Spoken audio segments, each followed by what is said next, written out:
മരണത്തോടെ ജീവിതം അവസാനിക്കും എന്ന താങ്കളുടെ വാദപ്രകാരം താങ്കൾ മോഷണം, അഴിമതി, ബലാത്സംഗം പോലെയുള്ള കുറ്റകൃത്യങ്ങൾ തരം കിട്ടിയാൽ താങ്കൾ ചെയ്യാൻ സാധ്യത കൂടുതലാണല്ലോ.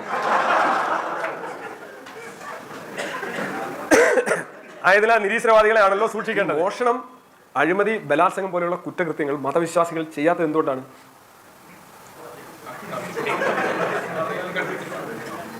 Because of police.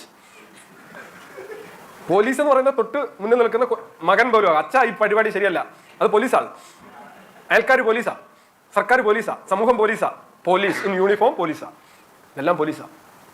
ശിക്ഷ കിട്ടും, തട്ട് കിട്ടും, തേപ്പ് കിട്ടും എന്നുറപ്പുള്ളത് കൊണ്ടാണ് പലതും ആളുകൾ ചെയ്യാത്തത്. ഇനി അങ്ങനെ അല്ലേ എന്നറിയാനായിട്ട് ഒരുപാട് പരീക്ഷണങ്ങൾ ലോകത്ത് നടത്തുന്നുണ്ട്. മോൺട്രിയലിലെ ഞാൻ സ്റ്റീഫൻ പിങ്ങിന്റെ പുസ്തകം, അതിനകത്ത് അദ്ദേഹം പറയുന്നുണ്ട്, മോൺട്രിയൽ സിറ്റിയിൽ ഒരു ദിവസം പോലീസുകാർ പണിമുടക്കിയപ്പോൾ അവിടുത്തെ വിശുദ്ധരായിട്ടുള്ള കത്തോലിക്ക വിശ്വാസികൾ ഏതാനും മണിക്കൂറുകൾ കൊണ്ട് അവിടെ നടത്തിയ കൊള്ളയും കൊലപാതകവും അക്രമങ്ങളിലേക്ക് അത് അദ്ദേഹം പറയുന്നുണ്ട്. ബ്ലാങ്ക് സ്ലേറ്റ് എന്നുള്ള പുസ്തകം വായിച്ചു നോക്കുക.